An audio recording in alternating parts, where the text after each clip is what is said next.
Hi there! Ada from Turkey, a vet student, is today with me. She has been studying veterinary medicine for 5 years already. So she will be able to tell us a few secrets about the program. So it's great to have you here today. Welcome. Hi, thank you. So let's start from the beginning. I would like to know more about your story, how you came to Wrocław. It's not very interesting, actually. I just wanted to study anywhere else but Turkey. And I typed in English teaching with schools in Europe. There weren't many options available. Most countries require C1 level of their native tongue. There were a couple options, like in Budapest and in Glasgow, and in Poland there was Warsaw and Wrocław.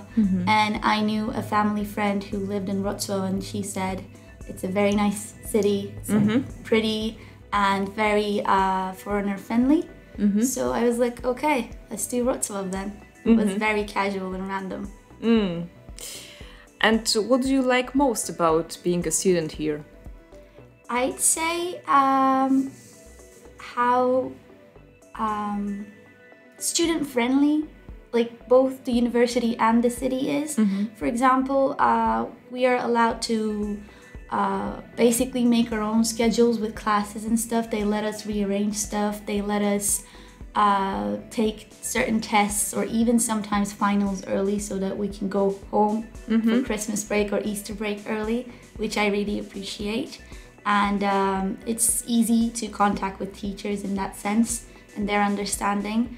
Also, the city itself, I think there are many students, so the people are used to us. They're very helpful, and everything I think goes smoothly, and I really appreciate that. Yeah, great. And what does your typical day look like? Well, it looks like studying all the time.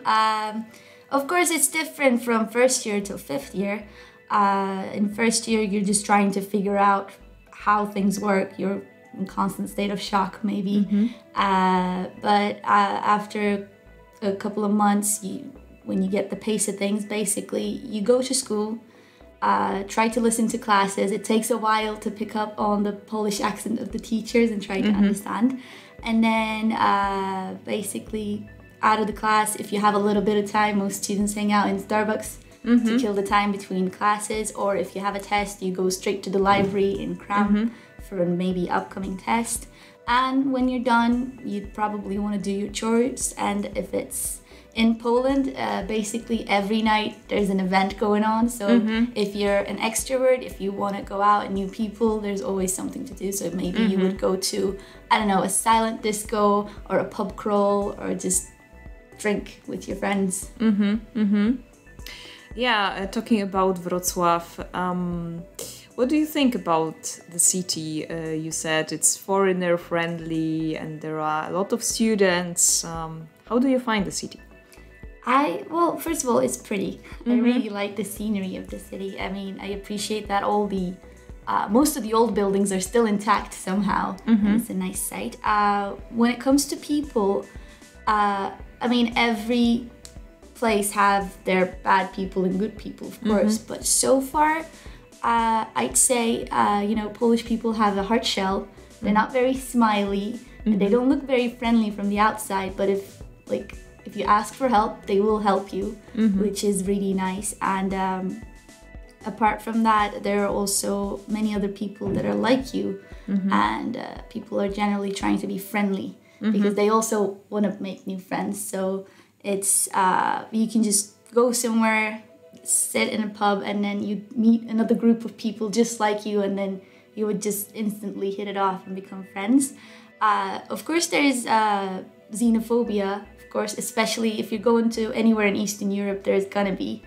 But as someone who is not blonde with fair skin, I'd say I didn't have many problems. I maybe had in 5 years of living here, I had 2 or 3 encounters, but nothing was really threatening or any a major problem overall. So I'd say like I said, they're people here are used to foreigners, and I say they're tolerant, and it is nice. I think this is a bit. It is a more liberal city, I think, compared to other cities in Poland. At least. Did you have a chance to travel around Poland to know some other places? I'm ashamed to admit that I haven't been to many places, even though I've been here for 5 years. I've only been to Krakow and Zakopane and Warsaw so far. You can really see the differences between the cities. I mean, Krakow and Wrocław are basically the same. Krakow is just slightly bigger, a bit more vivid, a bit more touristic than Wrocław. Zakopane is really tiny. It's very old school and very cozy and nice. And Warsaw is just this big city, like any other capital. But yeah, I haven't had much experience in those cities as I did in Wrocław, though. Yeah. Yeah, coming back to studies, you are an advanced student. It's already your 5th year, and you have a lot of experience. What could you say about studying veterinary medicine in general? Is it difficult? What should you expect from such studies? Overall, it is a difficult subject. It's even more difficult depending on what your interests are. If you're interested in constantly learning and doing your own research, then it's nice, because if you love the subject, then it should be easy, then it should be worth it. Although even though it seems like a specific subject, it also has a very broad spectrum of sub-subjects within itself. So for my experience, I am very interested in biology and chemistry and just physiology, for example. So even though those subjects require a lot of hours to put in, because I was interested in them, it was easy for me to study for them. But for example, for subjects such as that are more agriculture based, that we had, that are more specific, like animal breeding and technologies and pig production and classes like that, I had big problems because I was just not interested in them. So if you're interested in every single branch that veterinary touches, I'd say it would be easy for you to manage your classes here, because if you're interested, then it's worth studying, it's worth your time, and you enjoy doing it, so it'll be easy. But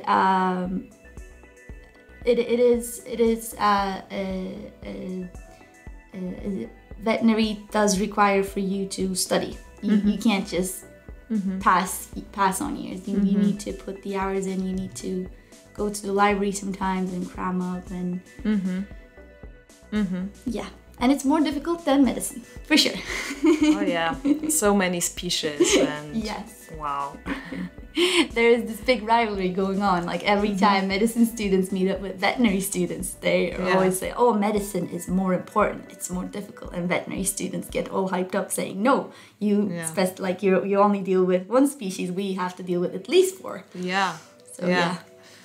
So you have to be really motivated to study veterinary medicine. You need to like it. You really need to like it, and you need to have compassion for animals as well. This is my personal opinion.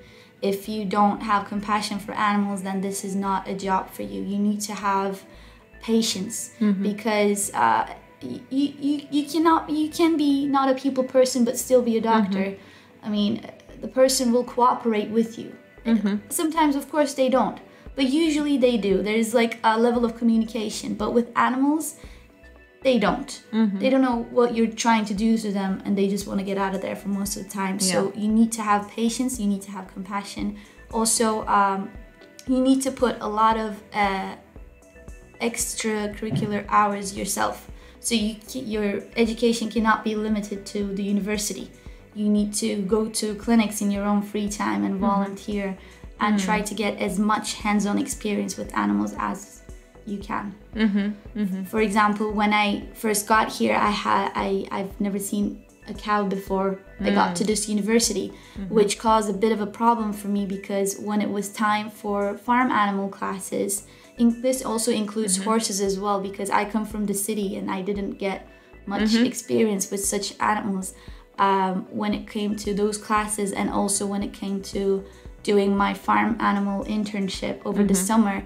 I was very inexperienced. I didn't even know how to approach the animal. So it is important to also just be familiar with everything beforehand, so that it's easier when you actually when someone actually teaches you. Yeah, it's important to like say it, because many people think that veterinary medicine is about dogs and cats and, you know, small animals, but it's actually everything. So certainly not. You have to be prepared for that. And yeah. You also had opportunities to do kind of like internships or trainings, because there are some obligatory trainings during the program. Could you say something more about that? Right, so and in the end of second year, over the summer, you need to do a farm animal internship, and in the end of third year, in which we couldn't do because of the pandemic, we had to do it at the end of fourth year, but you need to do a slaughterhouse internship. So the farm animal internship, you can do it in Poland if you want, or you can just go home to your own country and do it, and get the necessary papers signed, and you don't have to, but take pictures just for memories, and you have hours to fill in. There is no basic criteria. It's in a nutshell, you are trying to try what has been taught to you in that past semester, and just put it into work. And at the end of the internship, in order to pass the class, the teacher does a basic interview with you, asks you simple questions, and then you show the teacher the diary that you've filled in during the course of your internship. And it's pretty straightforward. I didn't have an experience in performing an internship in Poland, but I don't think it'll be any different. And I think it'll be easier for everyone to go to their own home country and do it there. But yeah, and there are gonna be other internships which are not for the summer and not individual, but in the semester with classes that we still have not done yet. That's fifth year, second semester. But from what I know from upper years, it's basically it's like going to class, but on a field setting. And you go with your teachers, and you get an opportunity to join in, let's say, surgeries and stuff, and basically to gain practical knowledge, which is very essential in veterinary. You mentioned the trainings in slaughterhouses. That sounds quite maybe shocking or scary for some people. Could you say something more about that? Yes, especially for myself, it was quite traumatizing.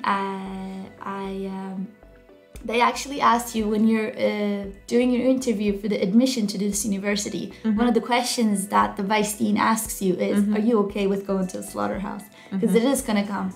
It's not just for the summer internship, but also to pass the class Slaughter Animals and Meat Hygiene. There's two parts of that exam final, and one is practical and the other one's theoretical. And for the practical part, you have to go to a slaughterhouse and do a post-mortem examination.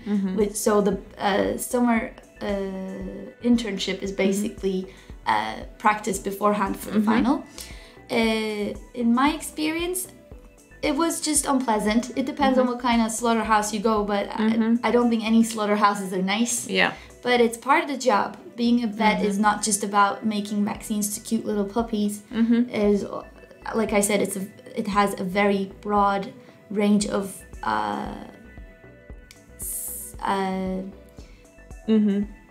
other fields that you can go to, which goes from doing vaccinations to small puppies, to doing herd checks in big, large-scale cattle farms, to doing post-mortem examination of carcasses. So, which is a very popular job for veterinarians actually, and which is a very high-paid job as well. So some people prefer to do that. I do not. I myself despise the whole industry. So it was very difficult for me, but I had to do it. And for the experience itself, I can just say I just tried to remember everything that has been taught to us in a theoretical way during the semester. I had a chance to visualize it all. And I hope that I'm ready for the upcoming final, which is going to be in a month. Yeah, but it's good to emphasize this area of veterinary medicine, that you really need to get familiar with that. You don't have to work with that in the future, but yeah, it's a part of the program, so it's good to be mentally prepared.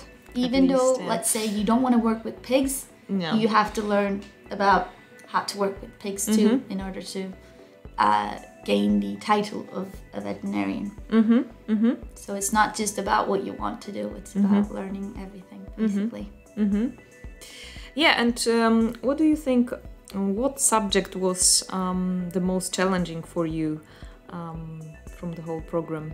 I think I mentioned quite a few ones that were challenging for me, especially so the slaughter animals, and basically all the agriculture subjects. I think, in my opinion, this university especially has a lot of agricultural classes.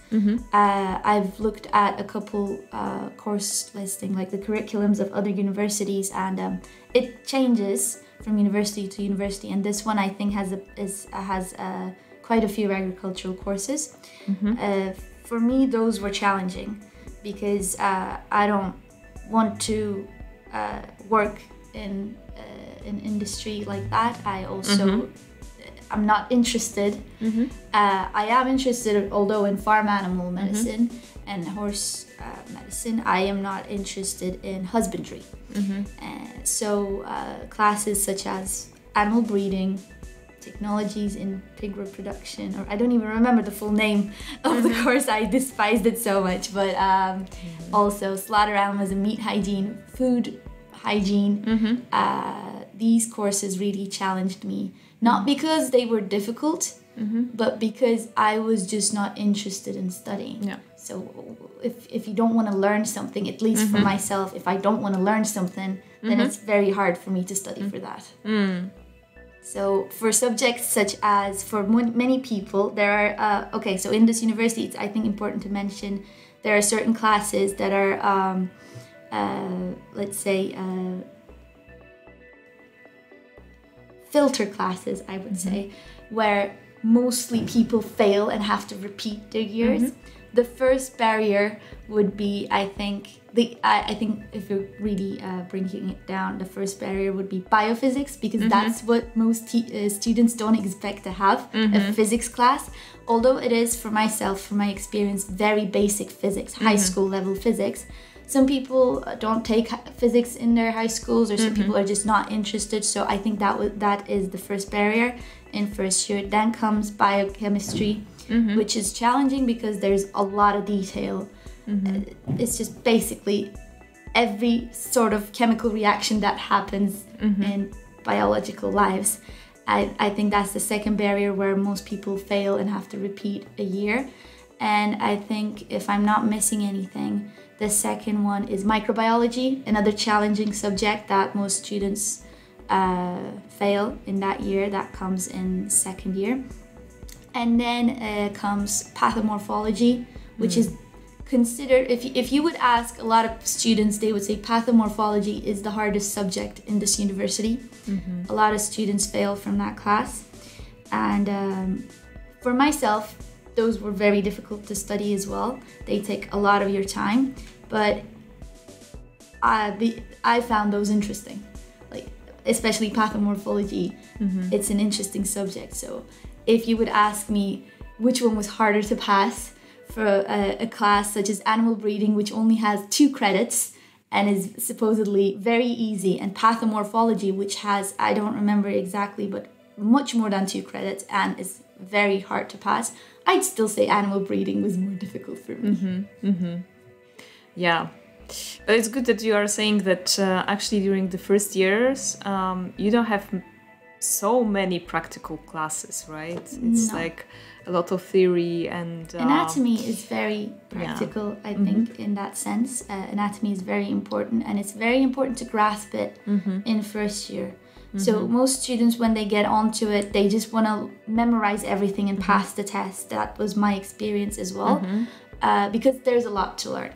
And the teachers would basically open up a dog in front of you and point to a nerve or a single muscle and be like, what is this?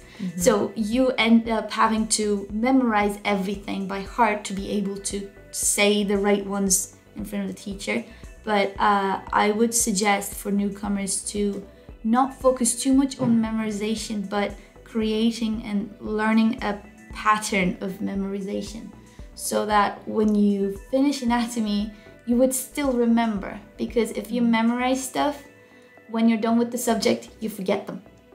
Same goes for biochemistry and microbiology as well. So, and also don't throw out your notes. So most students, after they finish a year, they burn their notes, they throw them out. Don't. They're important. And everything comes back. So you get the theory in the first year and the second year and the third year, and after third year it gets even more practical in fourth and fifth year. But the theory is crucial for you to understand what you're doing in the practical. It sounds obvious, but sometimes some students forget what those classes were actually for. And in the beginning, it's gonna be confusing. There's gonna be a lot of times where you're gonna ask yourself, why am I even learning this? What's the point of this? It all comes together after third year. When you're learning the subject, you tell yourself, wow, that's why I know these stuff, so it makes sense. So after that, you don't even have to memorize, because you know the basics. You know why the stuff that you're learning happens that way. So you just connect the pieces together, and then you can see the whole picture. It's like laying down the foundation, and then you can build up on it, right? Exactly. So you have like those basic subjects at the beginning. Of course, there are some subjects that, of course, don't fit that image, like physical education, which a lot of students refuse to take. But I think don't take those for granted as well, even, because it's a nice way for you to at least do some exercise, because you have to do it. Also, classes like ergonomics, I myself found, I still find it a bit unnecessary and a waste of time. But you can't do anything about it. It's just classes that you need to pass and take credit for. So first year is full of, I'd say, blow-off classes that don't seem very essential to veterinary medicine. But there's nothing you can do about it, and they're easy subjects to pass. So I'd say just take them, pass them, and then enjoy your free time while you can. Wow, many helpful tips for future students. So thanks for sharing that. No problem. And what are your plans for the future? Like you mentioned that you want to focus on certain species. Because soon you will graduate. Yes. So I don't know. It depends on which country I'll end up going. I still don't know. The great thing about graduating from this university is that everywhere in the European Union, your diploma will be valid. So if I want to go to, let's say, Germany or Ireland, anywhere, I would be officially a doctor of veterinary medicine. And I would be employed, I think, without a problem. That is what I'm considering right now. Of course, it depends if you're going to other countries, such as United States. This university is not accredited by AVMA, so you'd have to take a basic sciences exam and a clinical exam, and then take the NAVLE. That goes the same for Canada and New Zealand and Australia as well. I think for the UK, even though Brexit happened, you're still a vet, you're still going to be a vet there. I think it'll be the same as going to anywhere in the European Union. I don't think it'll be a problem. I don't know any other information about, for my country, at least in Turkey, I think you just need to do one simple paperwork, pay a very small fee, and then you'll be accredited without a problem as well. I am considering either going to maybe Ireland, because it's easy, or the United States, because I have a citizenship. whatever I do, my goal is, my dream is to be a farm sanctuary vet, where farm animals that have been rescued from slaughterhouses, they need a vet as well. So I would love to be a vet that works full-time in a farm sanctuary. Wow. So yeah, that's what I want. Yeah, interesting. Great dreams. Yes. Wow, so many helpful things you shared with us. I'm so happy that I could have you here today. And yeah, it was nice chatting to you, and thank you for spending some time with me today. Thank you, no problem.